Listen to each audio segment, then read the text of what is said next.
So we started talking about CC Sabathia, who announced that he's an alcoholic. Yes. We just started asking Tony about whether you drink or not, and let's pick up that conversation. Yeah, so we found out you don't drink, and there's I'm not a good against reason. drinking in any way, yeah. But those who want that buzz, want that high, where else can they get it? What do you suggest? Well, we were just saying that, both my parents were alcoholics, so it's not like I'm against drinking, it's just the way they behaved at that point was kind of abusive, and was very abusive, and so I didn't want to be part of that. But we all want to be able to change the way we feel, and that's what I spend my life showing people how to do. And what most people don't know is emotion is created by motion. The way you move determines the way you feel. You have 80 different muscles in your face, 80. For most people, this is the largest area of unemployment in the country. They use the face the same way, they feel the same emotions over and over and over again. So what I was saying is I have this deal with myself called priming. Every day I say, look, you got to have 10 minutes for yourself. If you don't have 10 minutes for yourself, you don't have a life. And I'm not going to hope I feel good. I just got back 6 countries in 12 days. I was in India 2 days ago. Wow. And I woke up here feeling like somebody ran me over with a truck. But you got yourself psyched up. But the way I did it is I do this process. And it's 10 minutes. I put some music on. I do this massive change in my breathing, so it radically changes the way I feel. And then I do this 3-step process. First, I do 3 minutes of gratitude, where I think of 3 things I'm really grateful for, and I associate. I don't think of it over there. I feel it.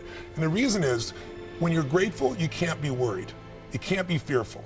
When you're grateful, you can't be angry. And anger and fear are what screw people up most in their relationships, in their life, in their business. So I wire myself. I was saying to you that most people want to be happy, but their habit is to be worried or pissed off or frustrated or stressed. And so they've got a highway to stress and they got a dirt road to happiness. So I wire myself. I've got a highway to gratitude, which changes all your emotions. And then I do a 3-minute process of kind of a prayer for my family and friends. And then I do a 3-minute process of the top 3 things I want to accomplish. I see it as done and I feel it. I'm done in 10 minutes. So sometimes I go 20. But my deal is 10, so there's no excuse not to do it. You know what? I think it's a great way to kind of set the tone for the day. It does. It changes. Listen, we've all had times when you snapped at somebody and you felt bad because it wasn't them, it was the state you're in, right? Well, there's no excuse for that. If you prime yourself, you set yourself up. They've done studies where they go to people and they have a man walk up to you and say, could you hold this for me? He hands you a cup of coffee. It's an actor. And then he takes some out of his pocket, then he takes it back and says, thank you. 100 people, they do it with iced coffee. 100 people do it with hot coffee. 45 minutes later, another actor comes by and says, listen, we're doing this little test. For $5, would you read this 3 paragraphs and answer 3 questions? Most people say yes. It's a little story. The questions are about the character. What's the character like?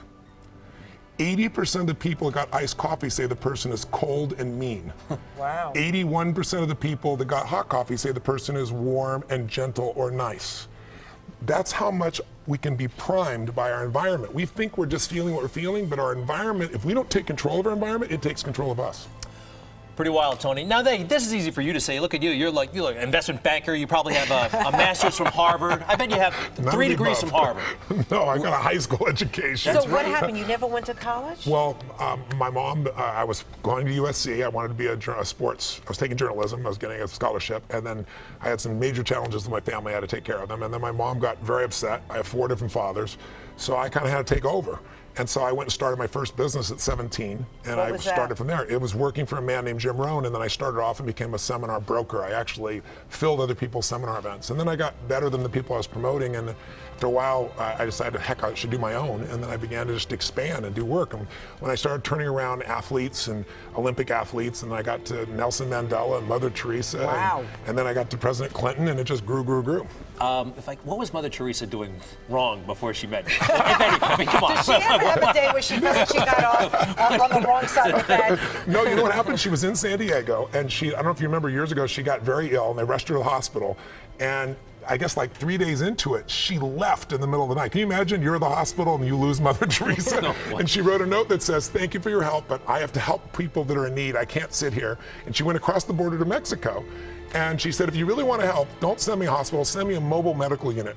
So in those days, I was friends with a very famous actor, and he and I were both fans of hers. And I said, why don't we just go buy this, you and I, don't do a press conference, just drive it across the border, let's give it to her. We'll get a chance to visit with her.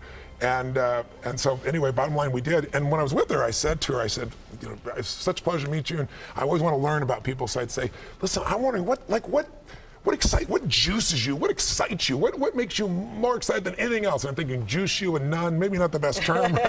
And she looked and she said something I'll never forget. She said, Tony, she said, what excites me most is see a person die with a smile on their face. Wow. I was like, wow, not number one on my list, but I'm impressed. She's an amazing woman. So Tony, one of the critics actually that I once met said, yeah, Tony's techniques, they were great for about a year and a half and then they wore off.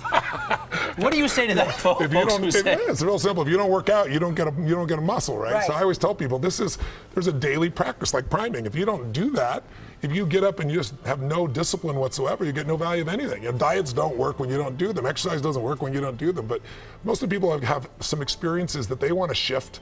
And once you shift those things, your whole life changes. But life is constant growth. My life isn't here because I went to one seminar one time and now my life is fit for life. I work out, I train my mind, I train my body. It becomes a lifestyle. It's not just like you're depending upon somebody else. I'm not here to become somebody's guru. I'm not here to give them a gift. I'm here for them to open up their own gifts. And that's really what my work has been. So, okay, I know you priming yourself every day. Does it, every now and then, do you get hit by depression? Are you upset, anxious? I get frustrated, I get angry, I get all those things. I just don't stay there. I mean, I used to be there for a month or two. I used to live in depression. I was 38 pounds heavier than I am now. I lost everything. I moved into a little 400 square foot bachelor apartment in Venice, California, feeling sorry for myself.